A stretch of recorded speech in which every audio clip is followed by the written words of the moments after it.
Namaste and welcome to this week's class.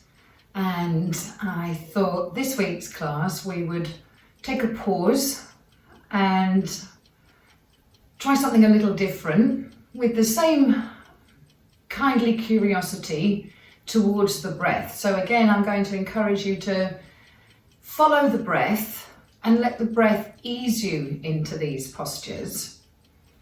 And we're going to add a little bit of movement here and there, but in general, the principle of the practice is to be still. So we're going to be exploring stillness today. And this is a conscious decision on my part to honour in some small way International Women's Day, which is on the 8th of March this week. And I began to think about how we might celebrate that. And very much pretty soon, when you start to think of marking something like women with yoga, very quickly how yoga thought is so different from dualistic thought. In hard not to think about women without thinking about men, and the opposite very often defines how we think about the other. This idea that men and women are separate, or that we don't all have within us the masculine and feminine, because the very words masculine and feminine have become somehow confused with gender. So I thought it might be nice just to contemplate while we practice the yogic, non-dualist approach to human beings and explain the philosophy behind why we are like we are. And that embraces this thought that we are both male and female at the same time, that we were, if you like, created by a union of male and female, and we are the embodiment of that union. So we both, therefore, we all have both within us. And even more, then you can get more and more down that school of thought, and suddenly the front body becomes about receptivity and the back of the body becomes strength, and then we get very quickly lost in the rabbit hole of our own dualist approach to life that we've been given, because we assume that if man is masculine and strong, then and female is receptivity, then we quite quickly get down the rabbit hole that leads us down. So just taking a little moment just to think that when these practices were common, when everybody had their daily yoga practice in the tantric period of Indian medieval history, where everybody probably had a yogic practice of their own, and that would be private and personal to you. That, in those days, the divine feminine had quite a different meaning. They had loads of goddesses, but they weren't nice. A lot of them were fierce, and a lot of them were very aggressive and scheming.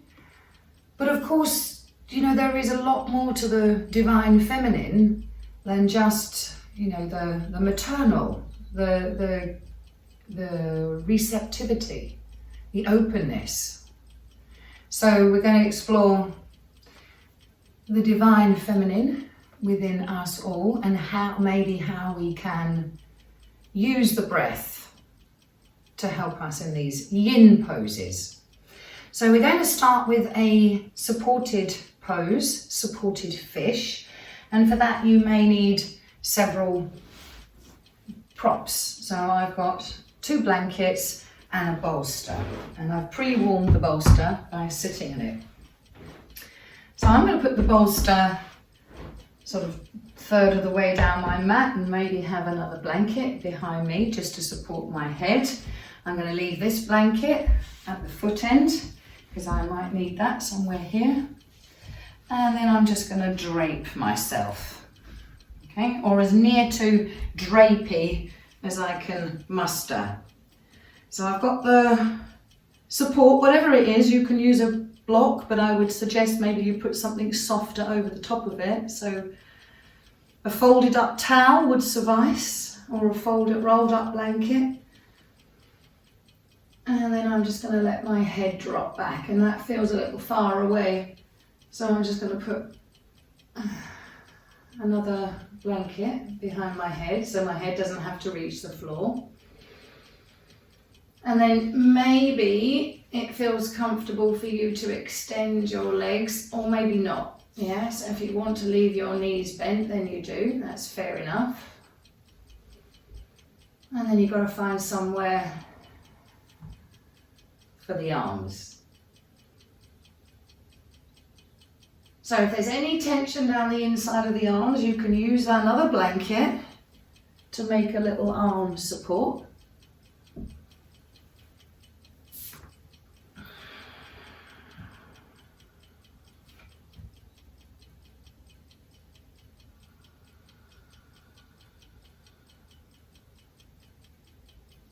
And then I'm going to examine all of the parts of the feet of the body that I can feel resisting.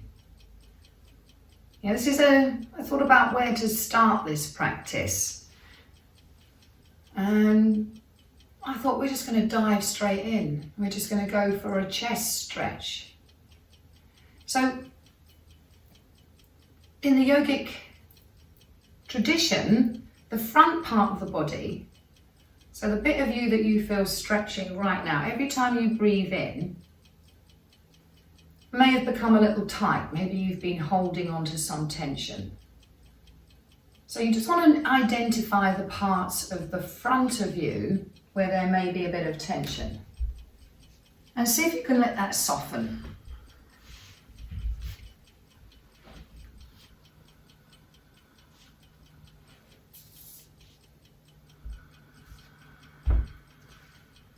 And if you notice, for example,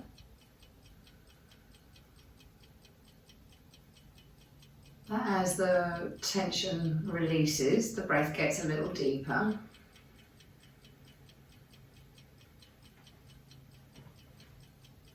And then maybe you find that quite naturally, there's a little bit of effort down the back body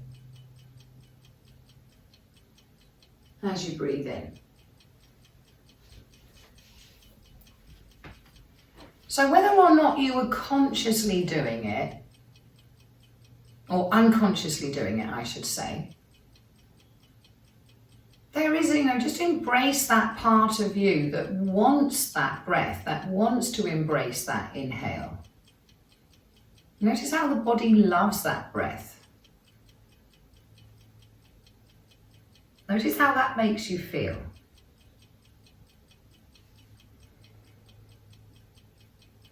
Now we're going to intend to stay here for at least another couple of minutes. So as we go into the pose, as you start to release into the pose, if you want to repark your elbows, or maybe you want to stretch your legs away,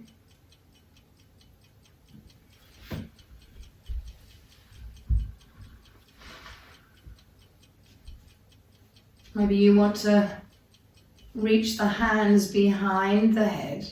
And again, if they don't reach the floor, you can use a blanket.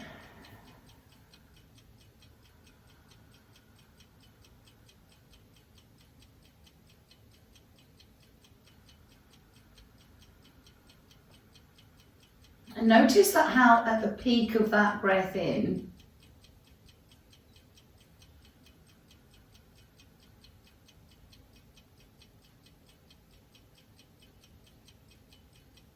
then you may be inclined to hold that breath in a bit.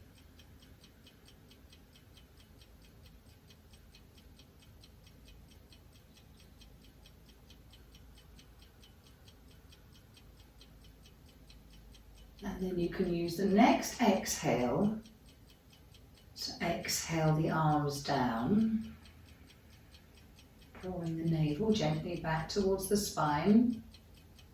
And then as you lift your arms on the breath in, feel that front body effortlessly opening to receive that breath in. And how the front body engages as you gently draw the navel back towards the spine.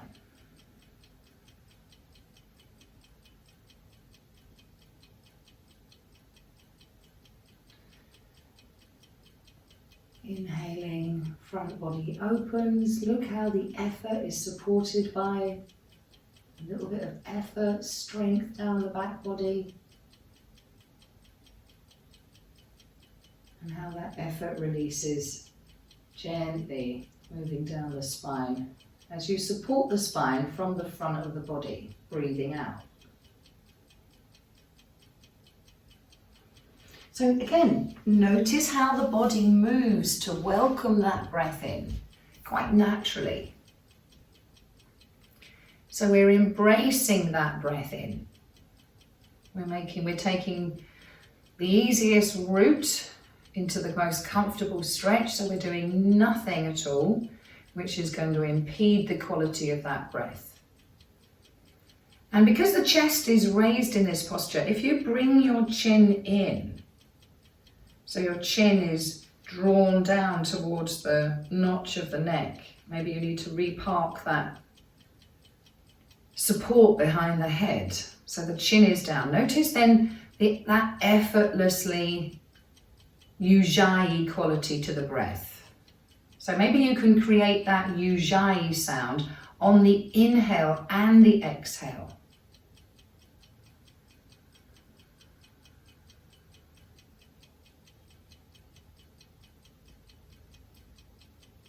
And notice the steady rhythm of the breath.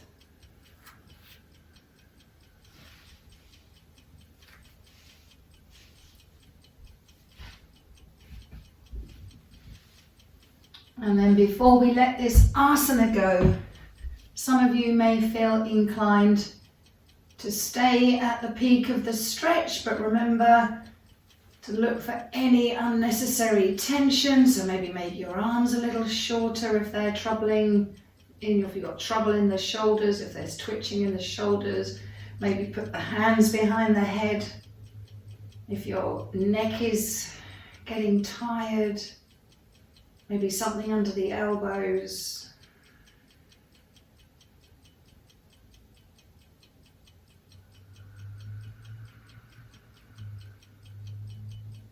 Maybe a little bit of effort on the inhale in the back. Navel to spine on the exhale. Notice the 4 parts of the breath.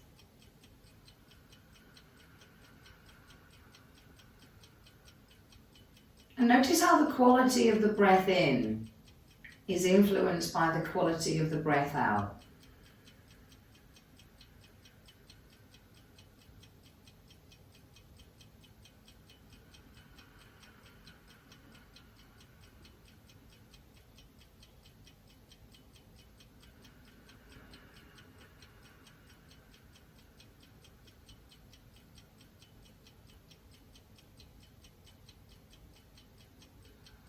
Notice the bandha naturally arising.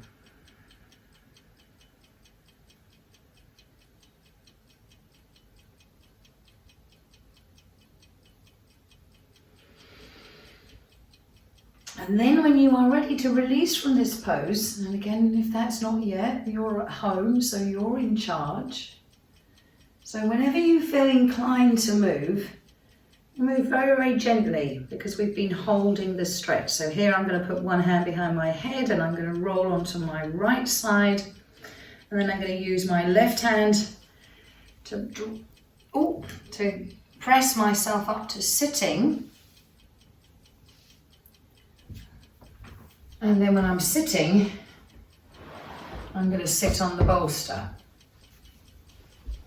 Okay, so now I'm going to sit on the bolster. Really, really, really easy to sit there without effort, because again, I can just create that little bit of tension down the spine to prevent me from slouching. So I'm enabling that breath. And that already requires a little bit of effort, not too much. And then I'm going to apply those same principles, that right amount of effort in the back, but not too much, to enable that full breath that you're now breathing. So again, make inquiries, perhaps before you move, just how much effort is required. And perhaps more importantly, where that effort is required. And then again, if your bolster ends up being too high, then you'll feel it. So you can then come down very gently. Again, I've got something behind the head so that my chin can stay easily tucked in. I'm going to move it so that it's under the heaviest part of the pelvis, under the hips. So not under the tailbone and not in the small of the back. So I'm in a supported 2-foot support pose. Some of you at this point might feel comfortable with the legs long. On the other hand, if you try each leg, if there's any kind of twinge or pinching in the low back, then you leave either one or both legs bent.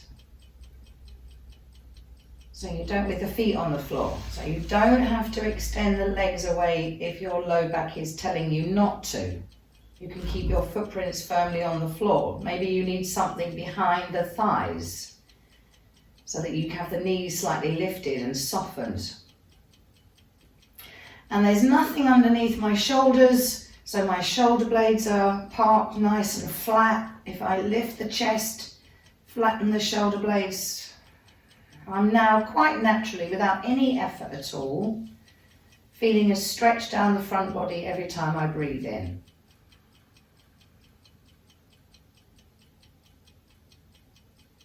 And if I'm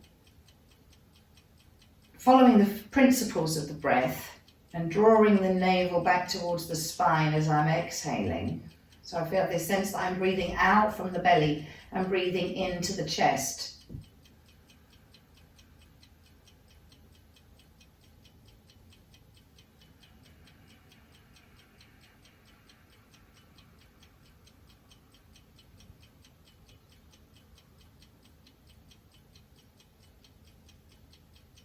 Again, noticing the bandha at the end of the exhale, and noticing how the bandha release and creating that soft sighing sound on the inhale as well as the exhale.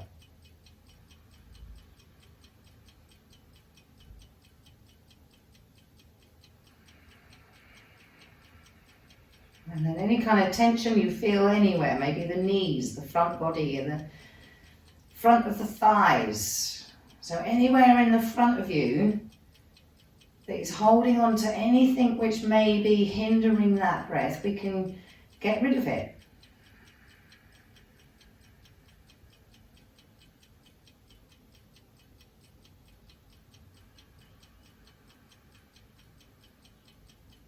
And again, you might just want to use some gentle movements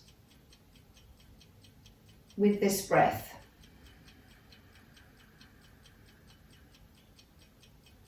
So you might feel like your arms lengthen as you stretch your arms wide at shoulder height as you inhale. And you bring your palms together and then let the weight of the hands park towards the chest at the end of the exhale.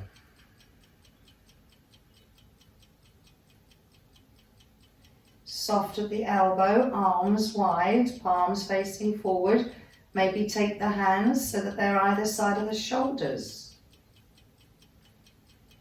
Exhale, bringing hands together, touching gently and then lowering hands to the heart.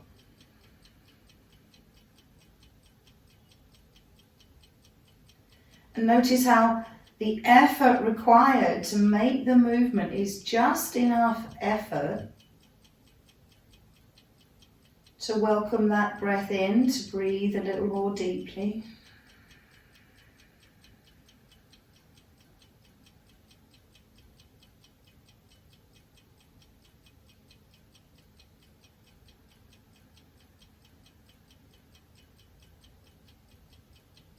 Notice that drawing your focus to the solar plexus seems to help us naturally apply those bandha, to use the abdominals, moving back towards the spine to support that lumbar spine so the back muscles can relax a little bit.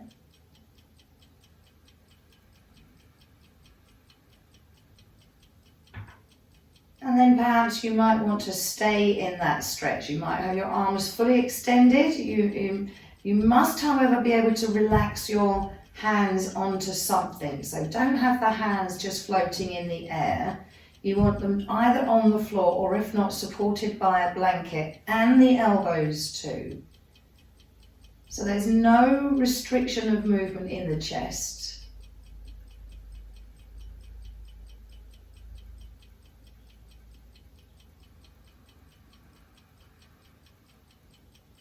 Maybe draw the chin in a little bit, just to enhance the sound of that breath.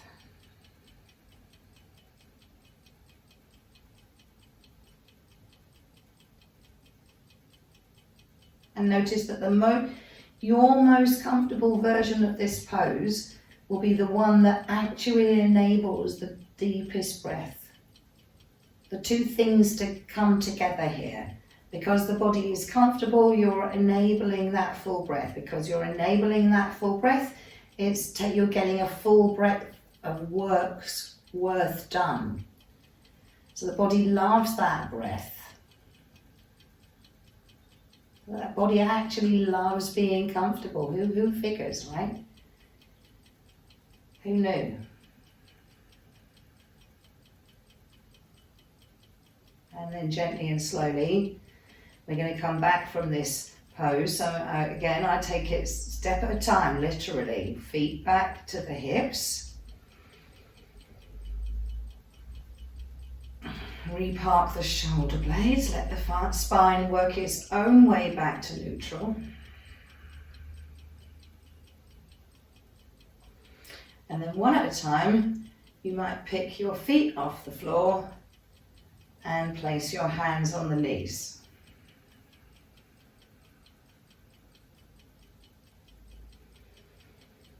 And then you just let your gravity do the work, and the tailbone or the pelvis will gently tilt itself,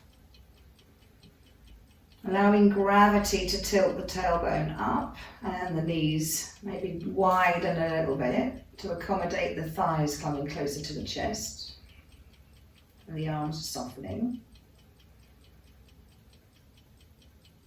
And you just take another deep breath out, able to spine, feel the back stretch.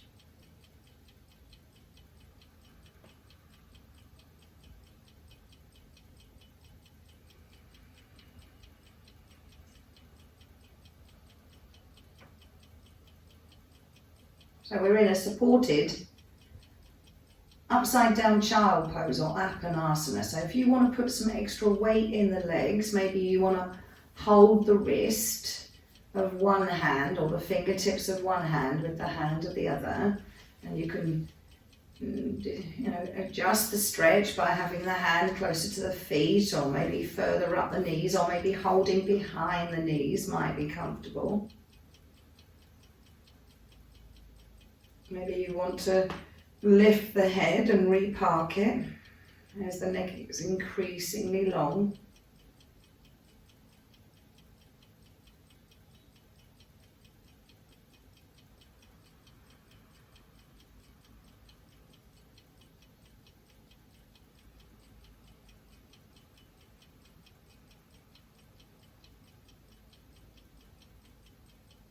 Again, notice the focusing effects of the bandha and how the bandha, it may be arising as a consequence of that breath out.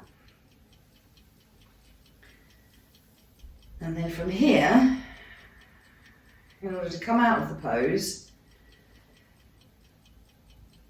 I'm going to put the elbows on the ground. Again, you can have the hands palms down on the floor or underneath the tailbone perhaps, or either side of your hips on the cushion or the block or on the ground. And I'm going to use that inhale to lift the chest and the feet towards the ceiling. And with the strength of the exhale, I'm going to carry the weight of the legs, knees to chest.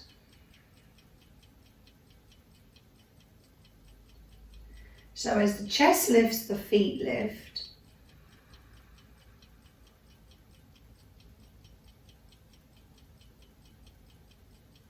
And as you exhale, draw the belly towards the spine to support the lumbar spine. And the back stretches. So here we're only lifting the legs as far as they can comfortably stretch. Soles of the feet up towards the ceiling. So what do we need to do? How can we play with this pose to make it more comfortable? How about a bit more bend in the knee? Or maybe having the big toes just touching with the heels slightly wider apart. Maybe you only want to lift one leg at a time.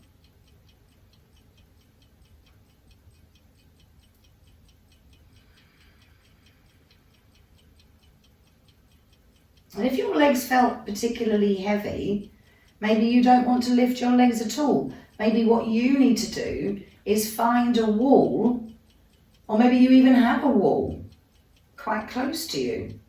Maybe all you need to do is turn 90 degrees so that you can park your feet in that raised position, but with your legs against a wall.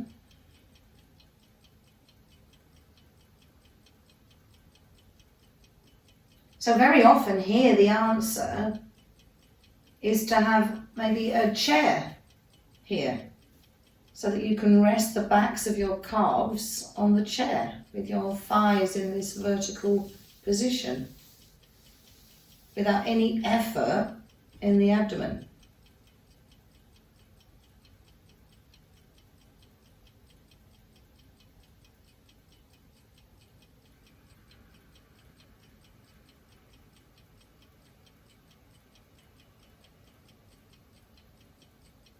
So unless you've got some support like a wall or the chair, unless you're feeling very strong and the legs are feeling very light, there's always going to be some effort, some restriction of the full breath in the front body by holding the weight of the legs. So what if we can find a position where the legs are raised but they're not heavy? So as I say, if you've got a wall or a chair, then you can use either, and for obvious reasons, I'm going to use the wall. So again, I'm just going to put the wall, the bolster near the wall, so that I can have my legs up the wall. And then I'm going to just take a while to faff around, make sure that I've got my feet a comfortable distance apart, and that my footprints are nice and comfortable on that wall, and maybe make it even more comfortable by avoiding my head on the hard wooden floor, just enough support so the back of my head doesn't feel like its skin is too thin. And then I'm going to think about the muscles that I would normally be using to hold the legs up the wall. If I wasn't using the wall, I'd be using the thigh muscles, so maybe you just let those soften. I'd be using the abdominal muscles, and I'm not using those. Again, you might want to find somewhere to park your arms, maybe at shoulder height, maybe above the head. But as long as your elbows and hands are on the floor, you may even want your hands behind the head, but then definitely provide support for the arms if they don't reach the floor.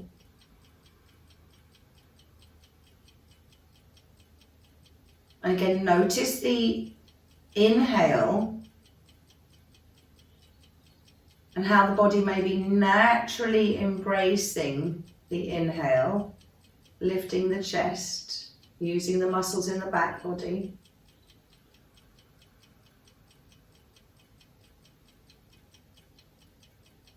And how you're using that abdomen quite naturally to push the diaphragm upwards into the lungs to deepen the exhale. Notice how the body loves that breath.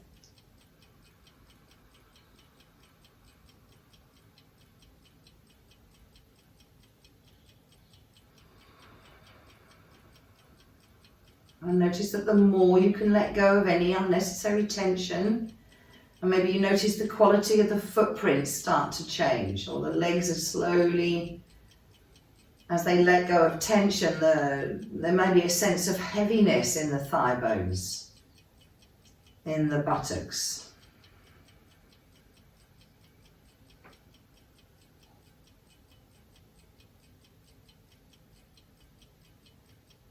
So it's almost as if the heavier the legs feel, the lighter the chest feels.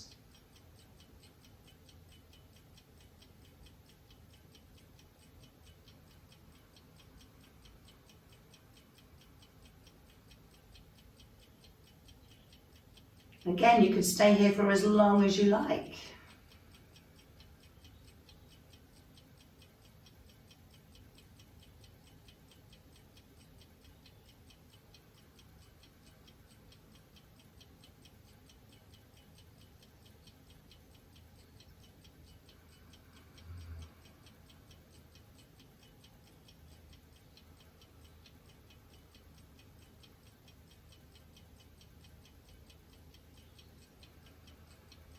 Some of you might find that this stillness is creating a little bit of tension by its very stillness. So you might want to put some movement into it. So you could maybe reach the toes back a little bit on the inhale.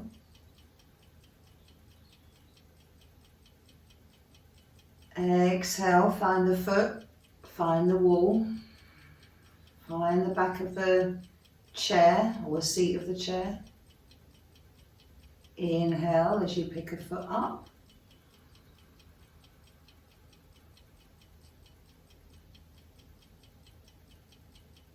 Exhale, find the footprint, find the chair.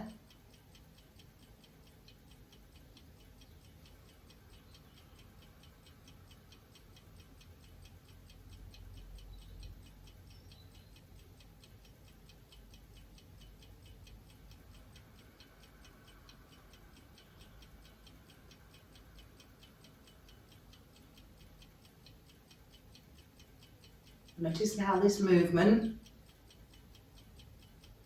has changed, or how it may have changed the quality of the breath.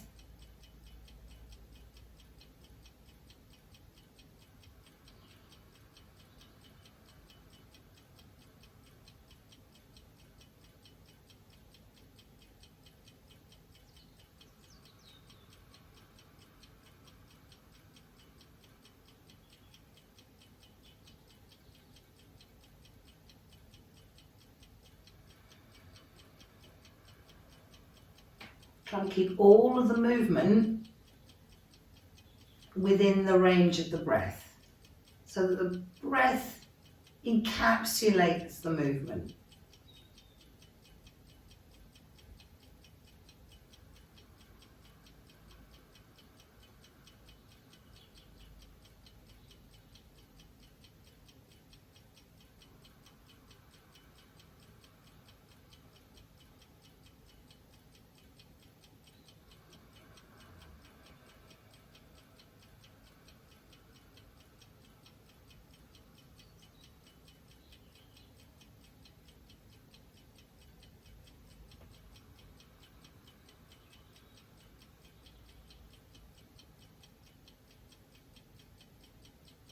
And how the deeper the breath, the deeper the stretch.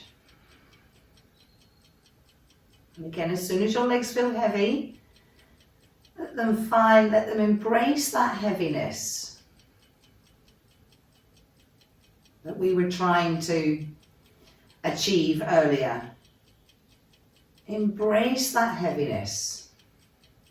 Welcome it. Be receptive to the idea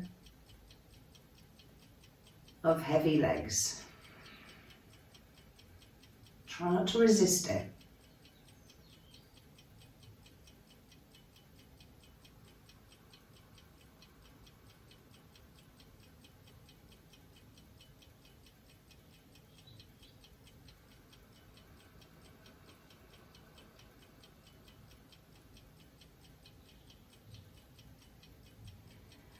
And then very gently, when you're ready to receive the legs,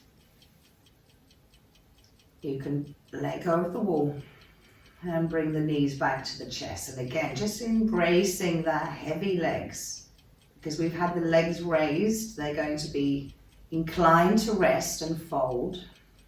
You might want the knees to widen. You may want to add that bit of weight or steady the legs by holding either behind the thighs or knitting your fingers or catching hand over wrist.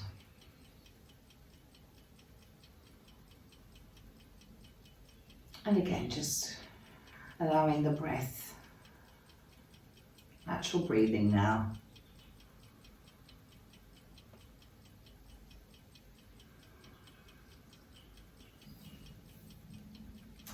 And then very gently and slowly, when your breath and your body feel ready, roll over to the side and super gently and super slowly come up. So again, if you want to stay back to floor for a while longer, please do. There's no hurry. This is your practice, remember. So now I'm going to come to that same posture, but this time balance on my side. So I'm going to allow that same stretching breath to move through the side body. And where we normally do this standing, obviously we have to be upright for standing to allow that stretch. But we've got gravity working down on the arm. Okay, so if I lie on my side, as the arm is giving into gravity, it's moving into the stretch. So gravity will be assisting the stretch. You know? See, I'm not having to work against gravity by lifting the arm. Okay, so we're going to make some arm movements when we're on a side balancing stretch. Now, at this point, you can decide, because obviously, if your body is a zigzag, it's going to be much easier to lie on, to balance on, okay? Some of you might want something under your chest here. Yeah? So maybe that will be more comfortable. Maybe you want your head resting on your hand. That's quite comfortable. So you're sort of ziggy-zaggy, up and down that way and in and out that way. So that's an option. If you wanted to, if you've got the stretch in the shoulder available, then you could have the elbow on the floor, the hand behind the head. This time it's behind the back of my head.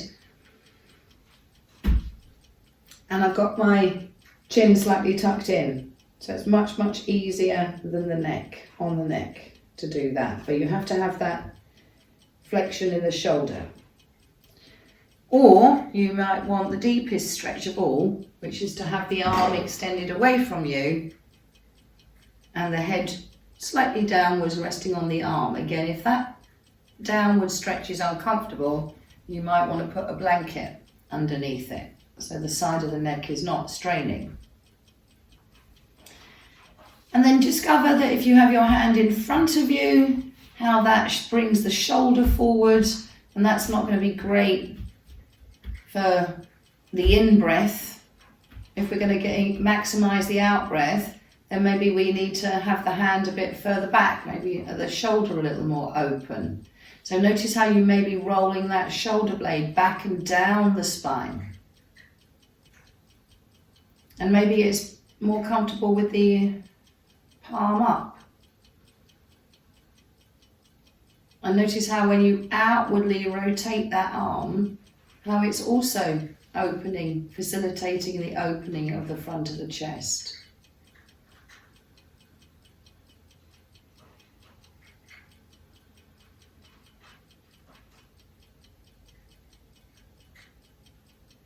Again, we could start with that hand to shoulder height as you breathe in, just using half an arm. Hand palm down on the hip as you exhale. Hand palm forward to the shoulder. Inhaling into the chest. Hand palm down on the hip as you exhale.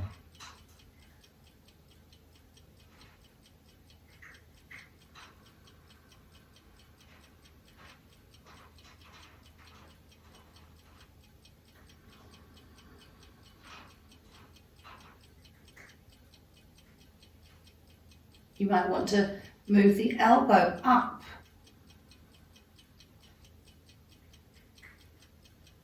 And move the elbow down as you exhale.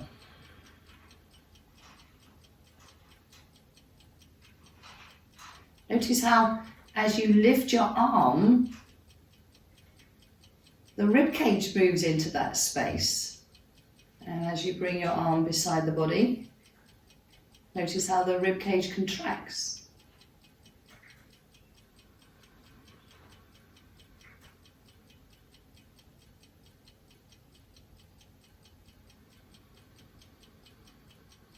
So both these movements, shoulder blade back and arm up, both of these movements enhance the space available or make more space available for that natural breath.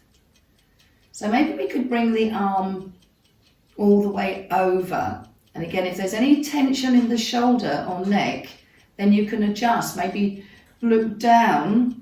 Maybe you could hold one hand with the other, providing a bit of support. Maybe you want to hold the arm at the forearm. Maybe you want to have the arm bent and tucked behind the head.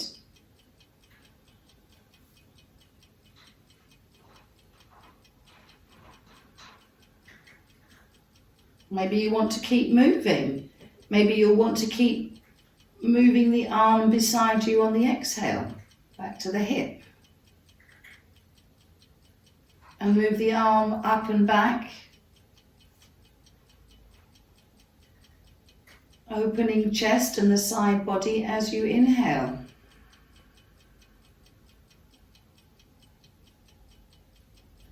So all the while, whether moving or staying in the stretch, we're constantly inquiring, looking for those options that enable your best breath.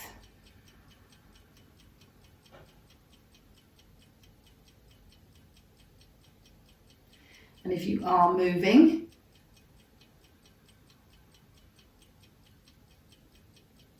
then you're keeping all of the movement within the breath, noticing that breath is 4 parts, not just 2.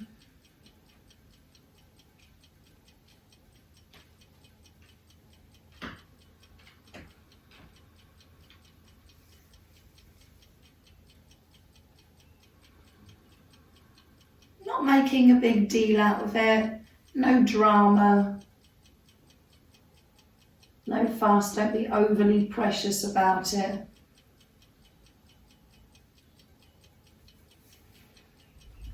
And if you decide to hold a stretch, any stretch along the way,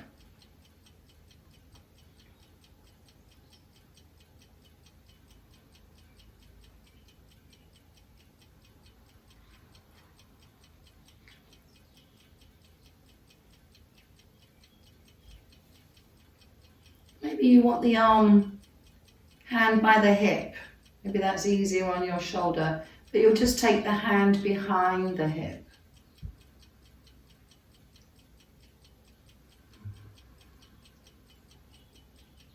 If you tend to have hyperflexing elbows, maybe to resist the hyperflex of the elbow here, you could have your hand on your shoulder.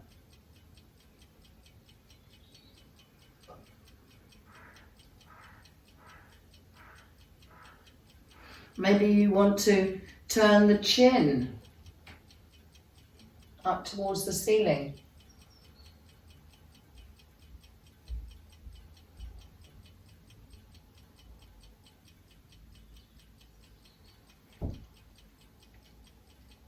Maybe you want your other arm to anchor yourself to the floor.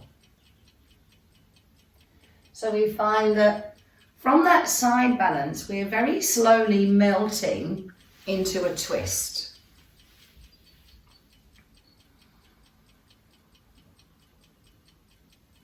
And again, notice that as you twist, you're still enabling that deep breath into the chest.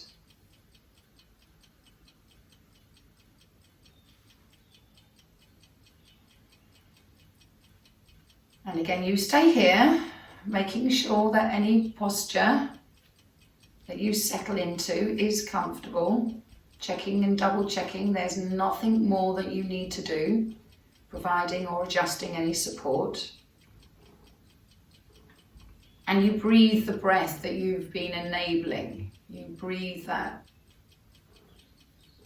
chest breath as you inhale, noticing those 4 parts of your breath.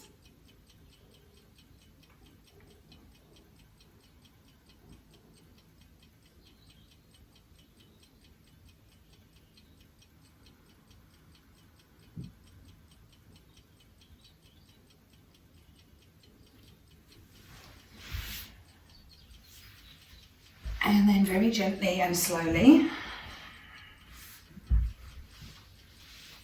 you can come back to the floor, into that active Shavasana. So footprints on the floor, maybe something under the back of the head, so the spine is entirely supported, entirely without effort. You might even want to enhance that by having your hands on your knees, just to allow yourself to come back to a completely neutral spine.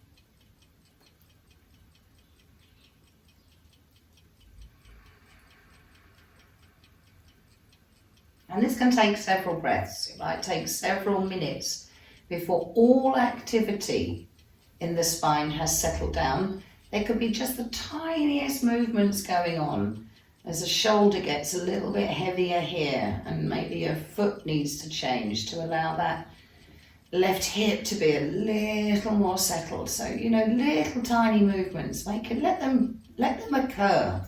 Anything that's naturally arising, allow it, welcome it. All those little signs of tension that you might otherwise ignore. Let them happen. Embrace them. Welcome them. And the more quickly you can welcome them, receive those signals, if you like, the more receptive we are, the more we welcome this information, the more quickly we can relax and the more quickly the breath is restored.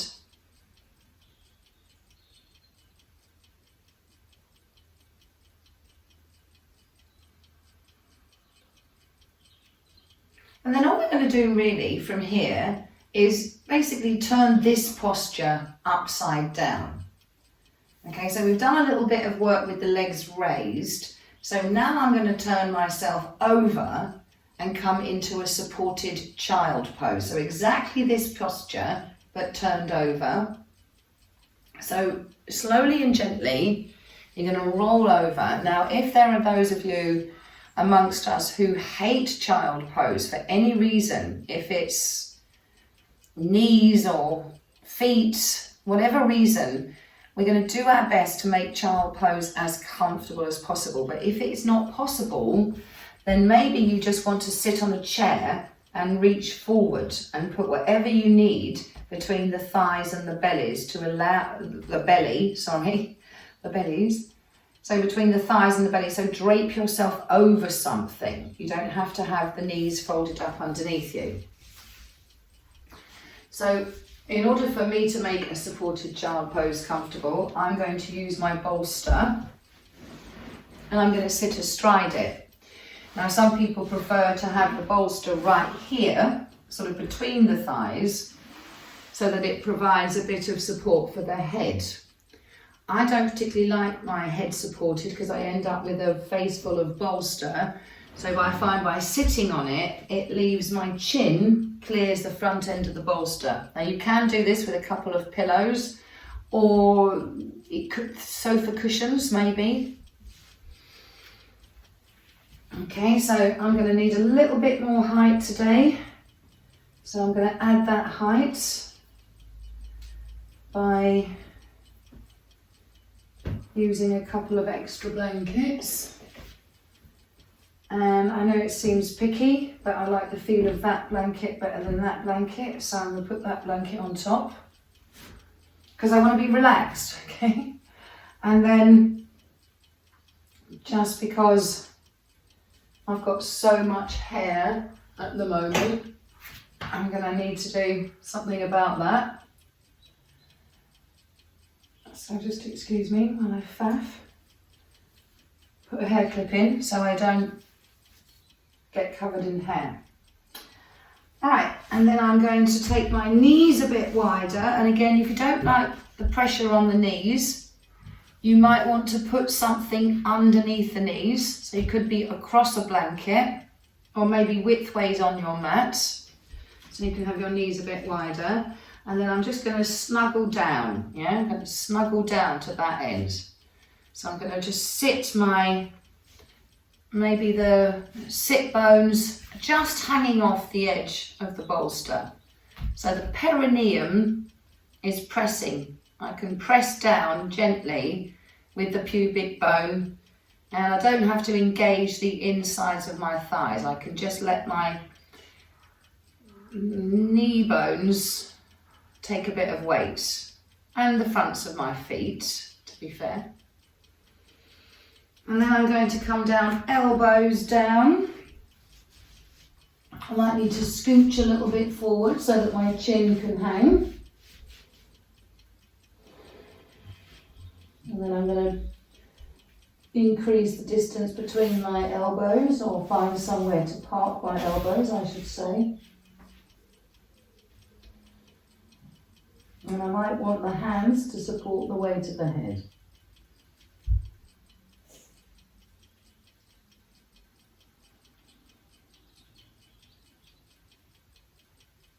Now this is curious, right? So all the class, or so far, the held postures that we've been have been stretches or back bends, side stretches or back bends.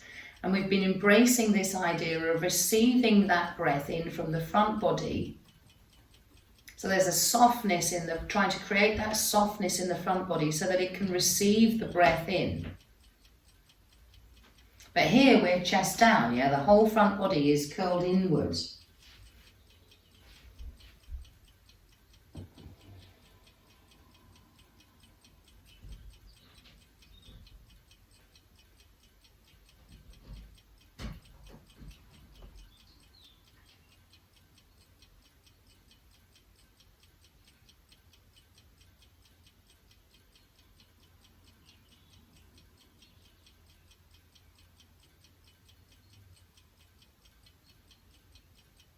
So how about we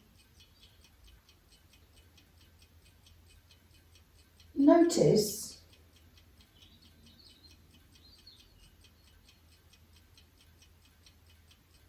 that if we try and embrace that same kind of softness in the front body, in the back of the body,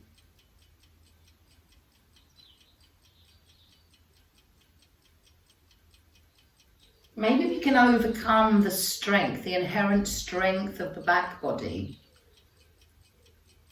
and invite the back body to allow itself to be as soft as the front body. So that as you're breathing in, you're still breathing into the chest, but it's the back of the chest, the back of the body that's allowing that rib cage to open to encourage that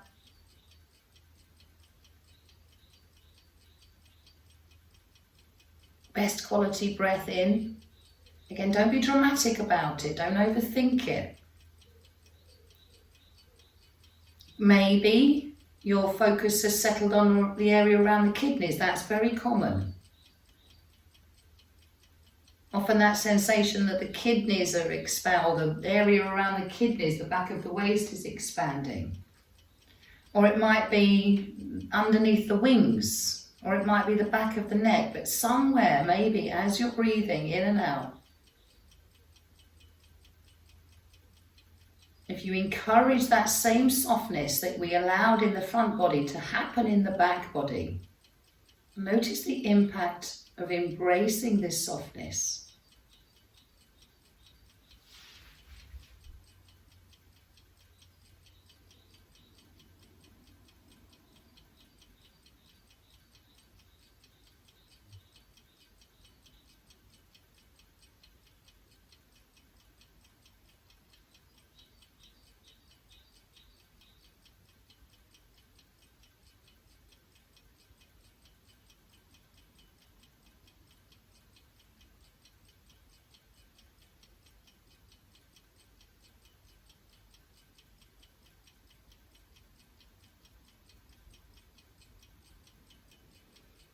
And again, perhaps you want to adjust after a little while.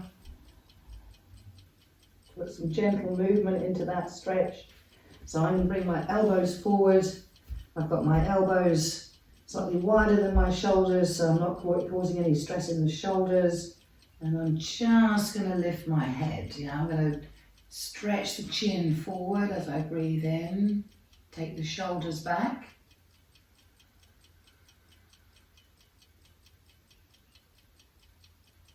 And I'm going to allow that same softness.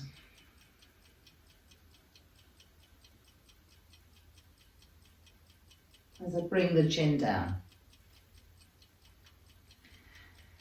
And again, you're using that natural movement, that asana,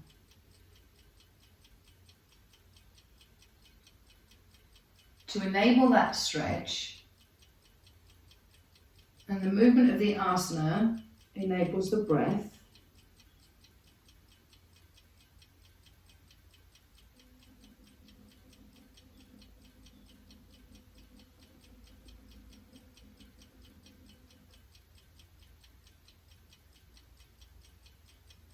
And you can feel that effort.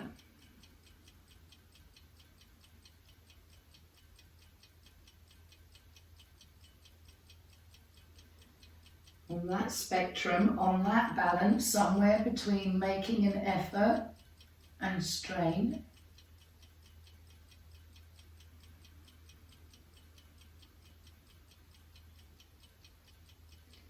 And again, can we stay in this stretch without effort? So maybe it would be comfortable to stay with your chin forward. But of course we can't sustain that for long. So how about you rest your elbows a little bit closer and your chin in the heels of your hands.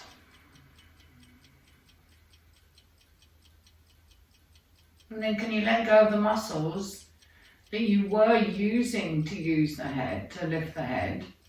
So all down the back of the neck and the shoulder blades, they can relax.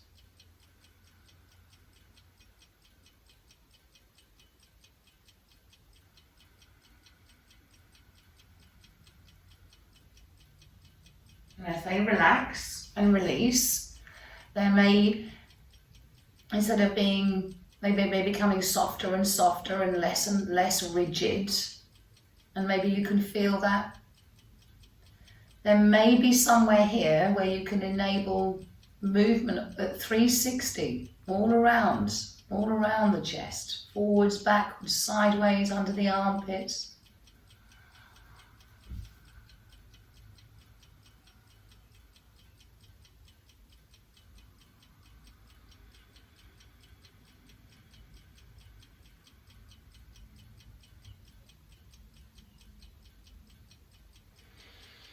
And then because we've kept the chin up, next time we're going to come and bring the chin down, and maybe you could put your hands behind the head, or maybe one arm underneath and one arm on top. Maybe you want both elbows a little wider.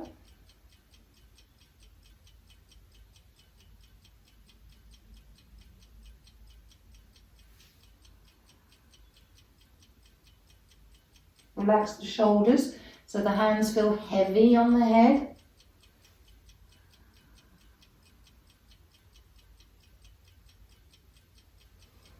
And if your head is on the floor at this stage, maybe you want your hands behind the back. So you could again catch one hand in the other with the wrist, hand around the wrist of the opposite hand. And you let the arms soften.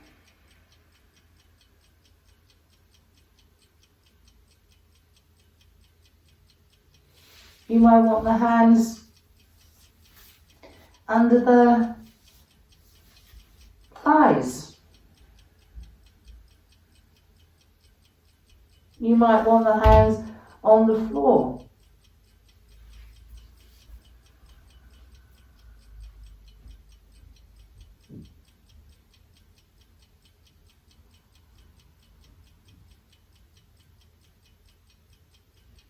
And still that body loves that breath.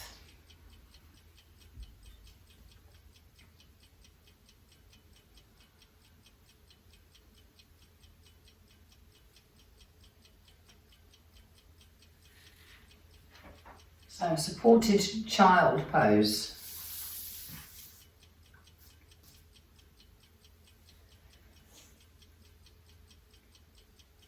And again, you can stay here as long as you like.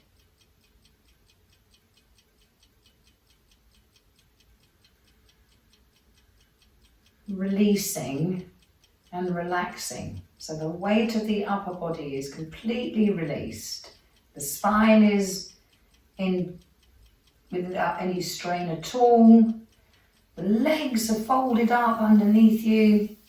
So you need to be aware of any pressure building up in the legs, any tension building up in the legs, and just allowing that softening, that releasing into the floor.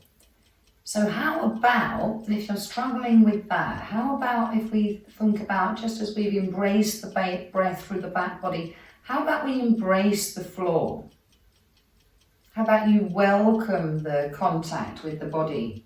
So it's not just the floor, it might be the floor down the fronts of the feet and the shin bones, but it's also embracing that blankets under the chest and under the belly.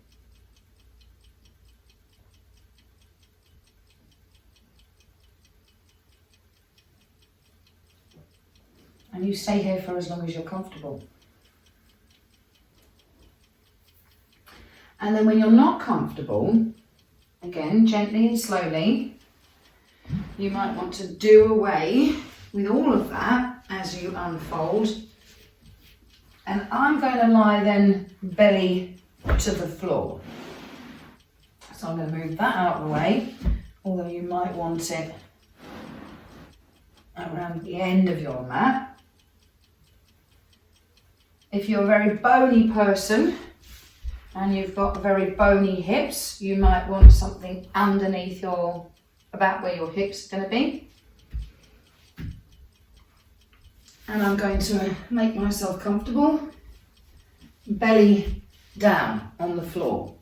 And because I like my neck being slightly stretched, I'm going to have my elbows an appropriate distance apart. The right hand on top of the left hand, I'm going to turn my head to the left. And then I'm going to let the weight of my head drop into the hands.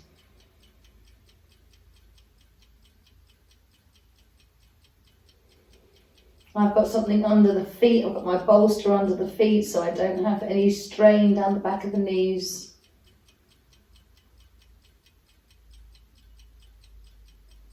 Again, I'm reversing, if you like, the polarity here.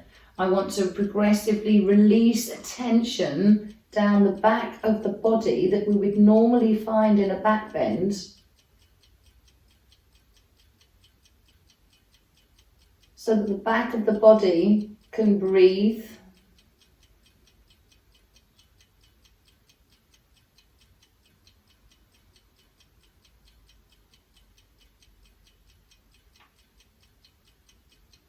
And yet I'm still in a back bend. I'm still in the slightest of back bends.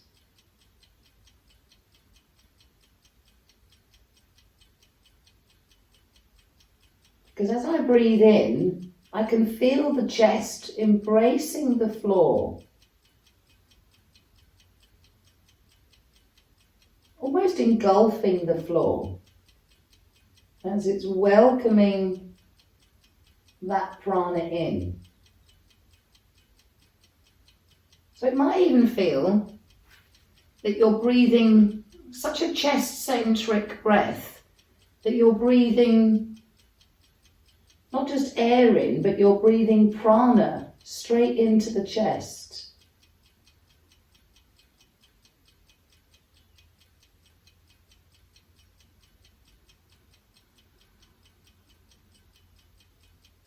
And quite apart from how we normally view the floor, or indeed any hard surface, we try and resist colliding or falling onto. But here you're not falling, you're embracing the floor. You're embracing the earth. This is even better if you're in a meadow or on a beach. You're welcoming that prana into the chest.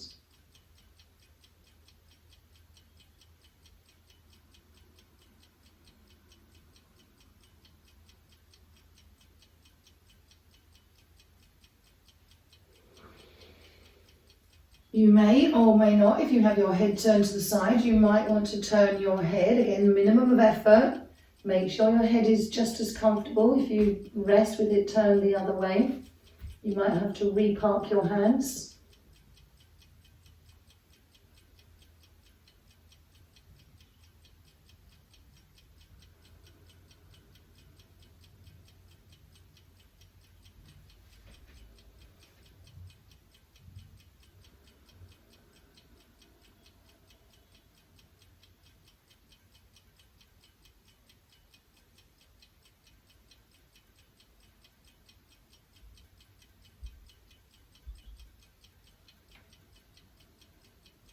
And again, you know, if there's any reluctance to take a deep breath, why is that?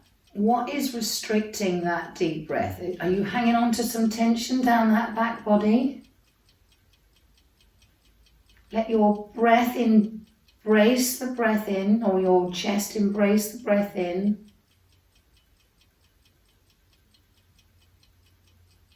Embracing that prana, drawing it from the earth into the chest.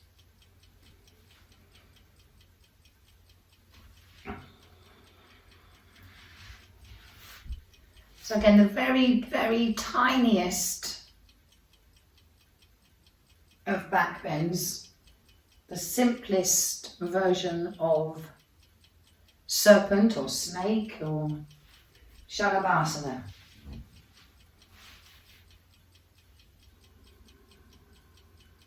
And then when you're ready, again, you can stay here in this stretch for as long as you like.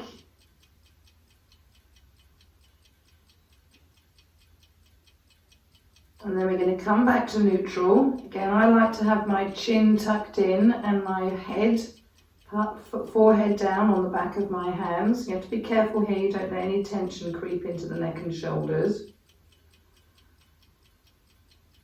And I'm going to stay here a few breaths until my head feels heavy. And then I'm going to very gently, because after all it was a back bend,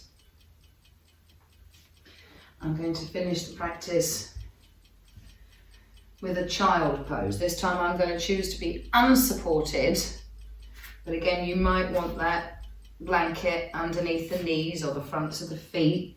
You may wish to have a blanket between the thighs and the bottom. That can be quite comfortable.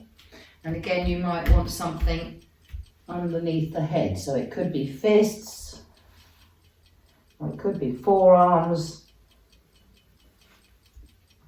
And again, you might decide to have the elbows in front of the shoulders, or elbows behind the shoulders, or even hands behind the back.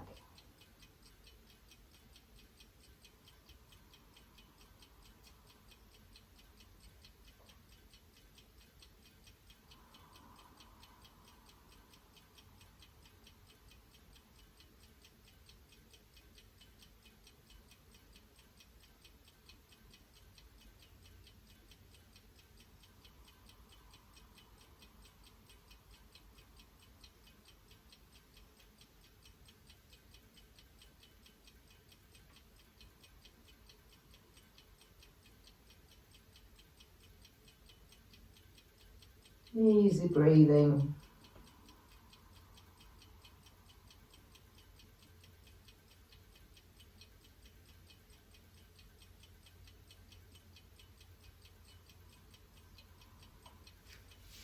And notice that as the breath gets more and more settled,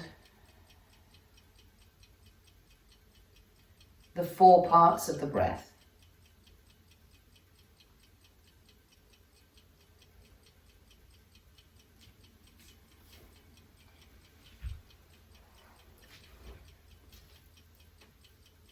And then very gently and slowly, so that you don't disturb that breath that you have been nurturing, you're going to choose and then get yourself into your comfortable sitting position.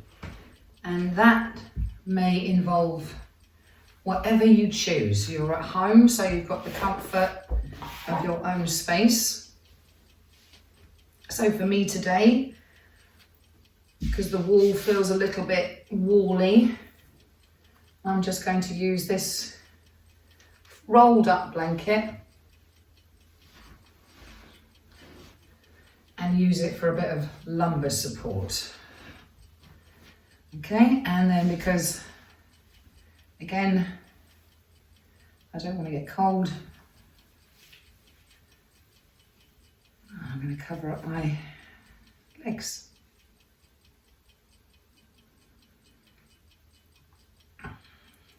Oh, I'm going to take that out as well, so I can rest the back of my head against the wall.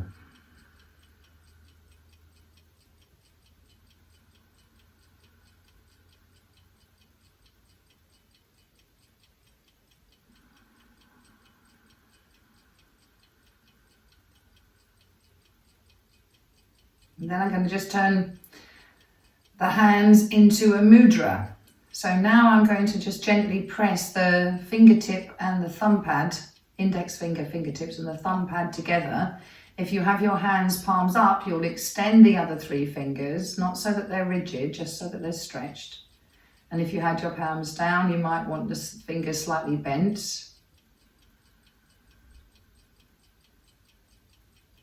And then maybe you feel a natural urge to reach down towards your knees with your wrists.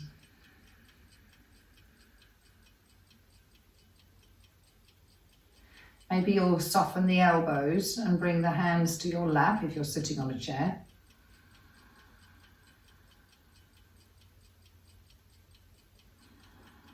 Maybe you might want chin to throat.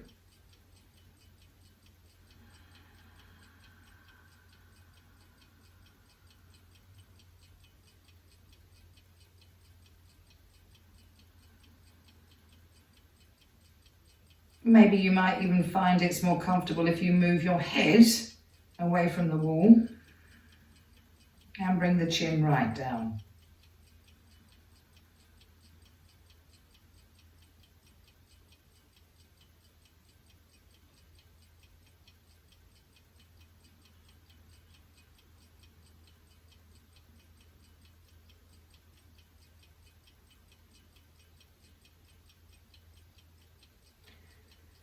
And again, what we find here, every time we practice, is a different variation on a theme. So if today those pauses in the breath seem completely effortless, then you may want to start breath at a time, perhaps taking an easy short in-breath so that you can bring the breath into a square breath pattern. So that the in-breath, the pause at the end of the in-breath, the exhale, and then the pause at the end of the exhale are all approximately the same length.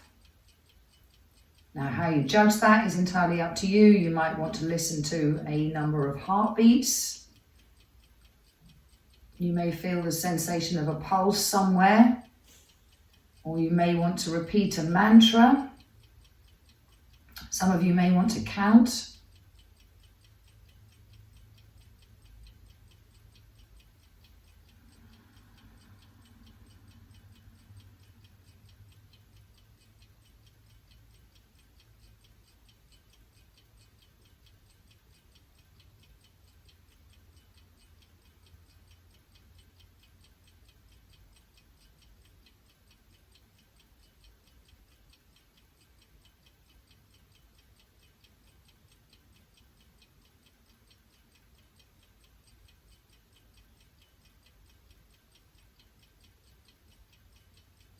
here you want your breath and body to be working together.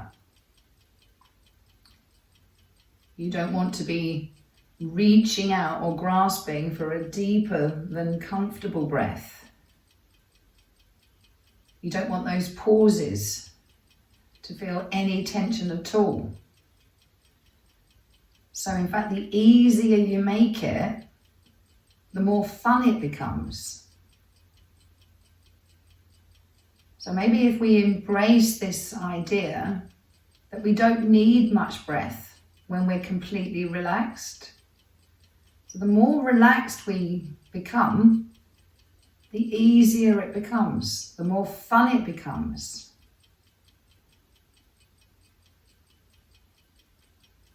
So if we just try and embrace this idea of the breath not moving, normally we're so focused on the breath when it's moving that maybe we're frightened. Maybe it feels a bit scary when the breath isn't moving. So try and embrace this stillness in the breath.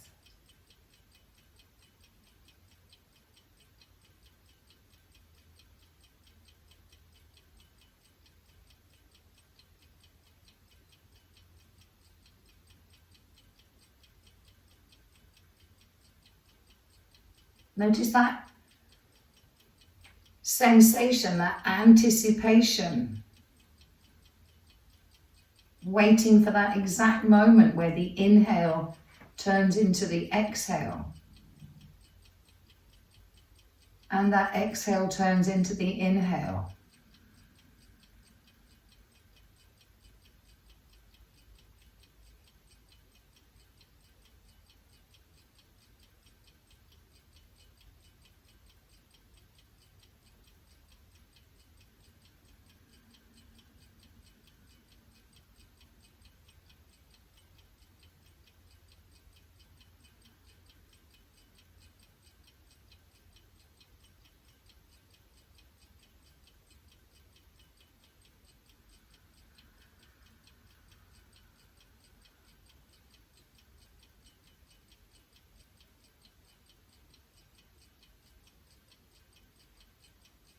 Still welcoming that inhale as if you're sitting in a column of air, welcoming the breath from above.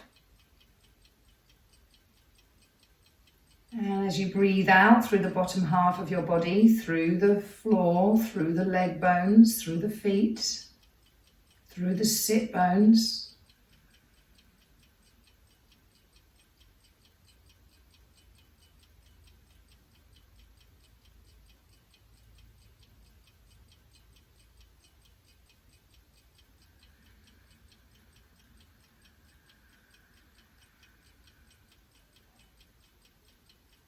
Finding that balance between softness and strength.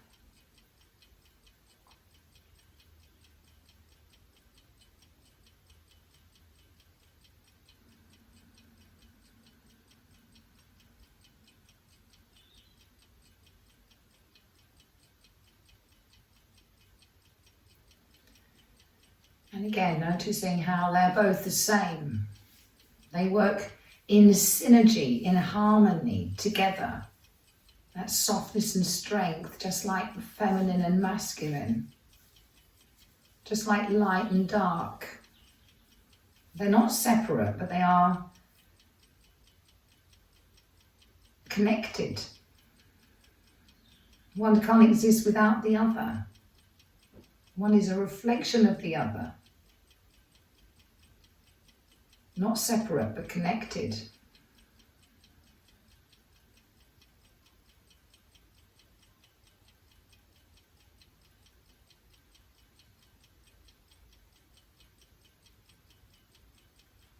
Strength receiving.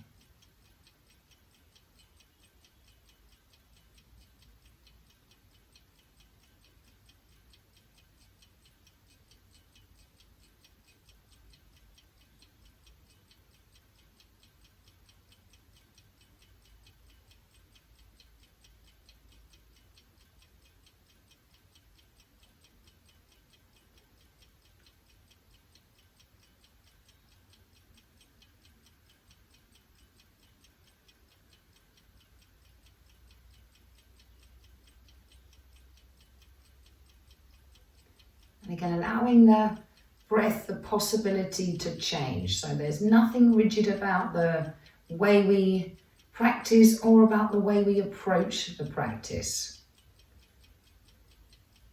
So each time we practice, the practice will be completely different depending on how we feel.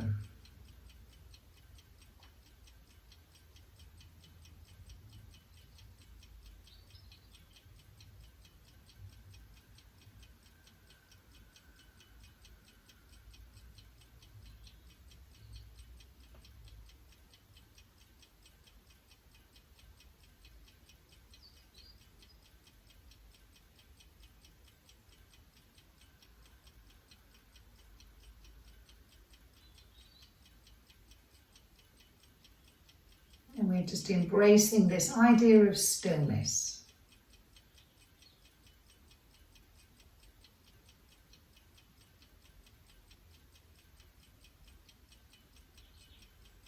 Having given ourselves, nurtured ourselves with the breath.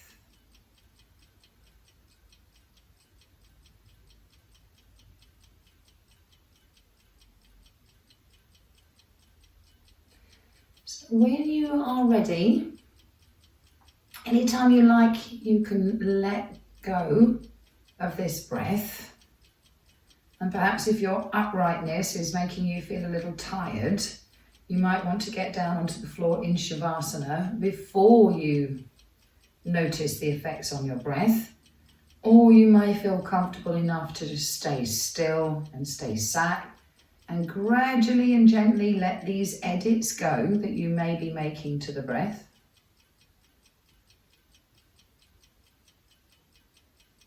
You may feel a little stiff from sitting still, so if you want to make any kind of movement or take a stretch or a yawn, whatever you need to do.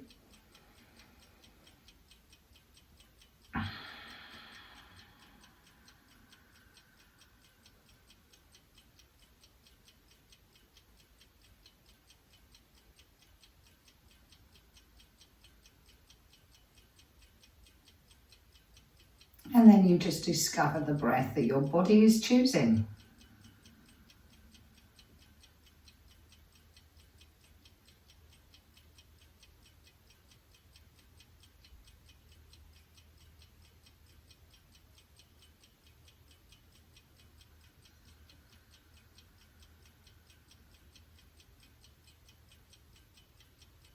And notice that naturally, the body chooses the breath that it needs. It doesn't take an overly dramatic breath.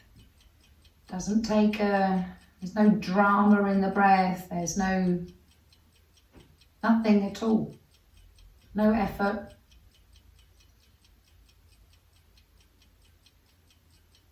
And once the breath is settled, if you're not already in Shavasana, then maybe you could settle into Shavasana or some kind of supine posture. Again, you might want legs up the wall or supporting the thighs on bolsters. Whatever it is, you're back to the floor. And again, there's this idea here of submitting or surrendering, releasing. And again, sometimes we find a perfectly understandable reason for resisting that. Maybe you don't feel comfortable, so you want to take anything that's uncomfortable out of the equation. So you support here and there is absolutely necessary, so that you can embrace this idea of merging with the ground underneath you. Again, we normally, for simple hygiene reasons, I suppose, see lying on the floor as generally a bad thing, but we're just going to turn that upside down and challenge that thinking and embrace this idea of sinking into the floor. So you may want to just embrace the stillness of the floor, merge it with your own sense of stillness. So you're just one still thing. slowly merging with another still thing.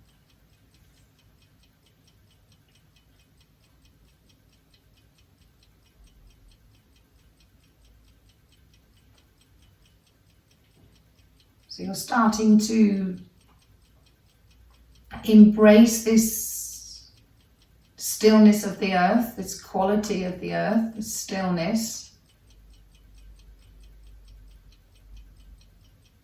which it may actually be hurtling through space at so many hundreds of or thousands of miles an hour, but we perceive it to be still, to be solid, to be immutable, unchanging.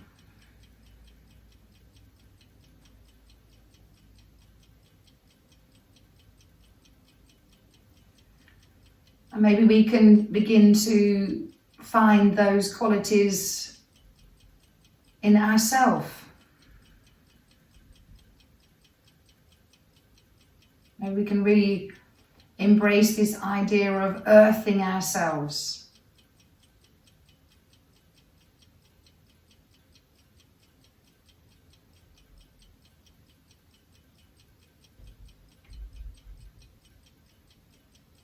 And instead of being the mother, maybe here embracing the goddess means embracing the earth that you're lying on, the Mother Earth, the ultimate nourisher.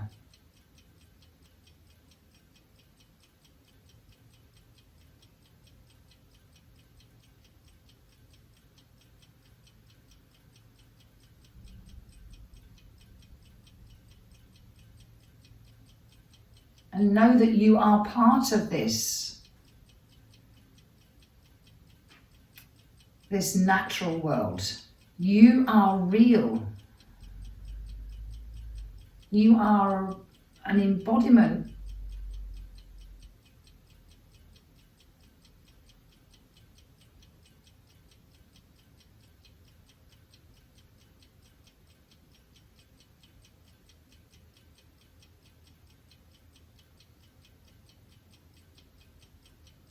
Perfect.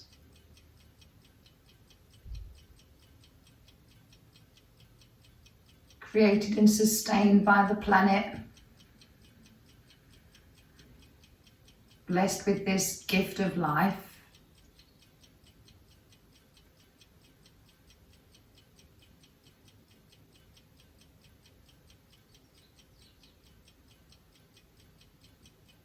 This wonderful experience.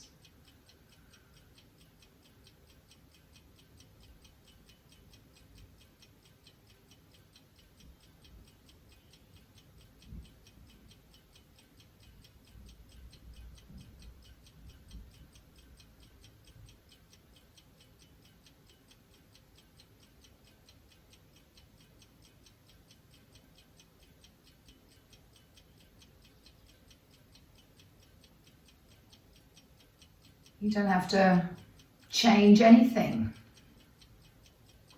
You already are.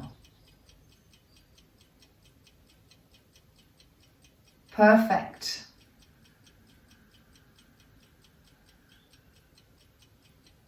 Part of nature's perfection. You already have everything you need.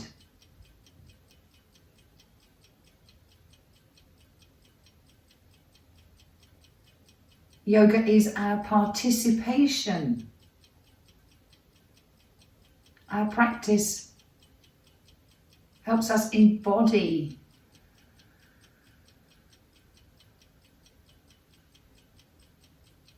the breath.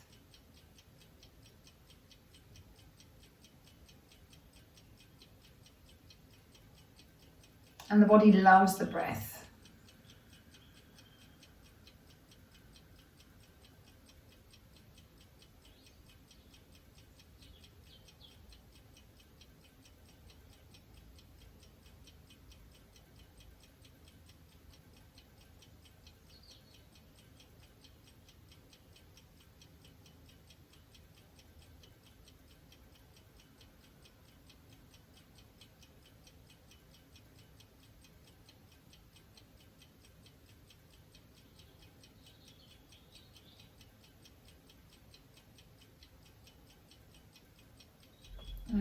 remind ourselves that we are connected, all connected to everything in nature, everything in the green realm.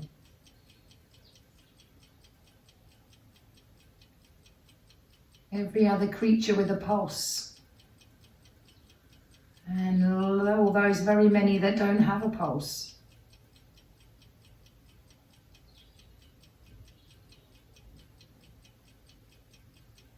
That we are not separate.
Just remind you that you are in your own sanctuary, in your own space. How long you rest for is entirely up to you. But I would just ask that when you do decide to move, when you decide to come back to life, you take it very slowly, so you don't lose this peaceful feeling.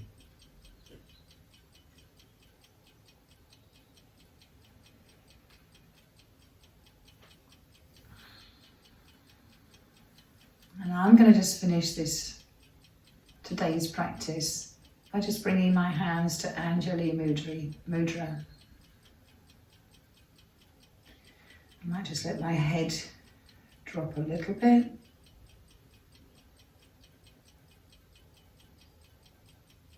And I'm going to embrace my imagination here. And I'm just going to embrace the idea that I'm going to wash the tiredness away from my face. So I'm going to stretch the hands forward as if I'm scooping up some water. I'm going to feel that cold water on my hands, and then as I exhale, I'm going to bring the water to my face and take the water all the way down, cleaning all down the front of me, through the genitals, inhaling, fingers moving through water, bringing that cool water to the face, washing as you exhale.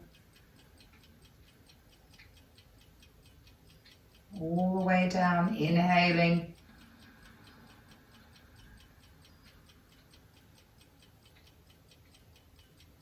Exhaling as you wash that tiredness away. Embracing that coolness of the sensation of the water.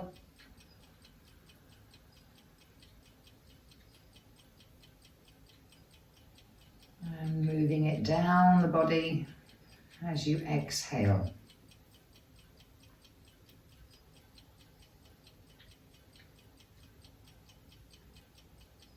And then when you're ready, when you've washed that tiredness away, you could just rest a few breaths. And just how long you sit is entirely up to you before you're steady enough to open the eyes.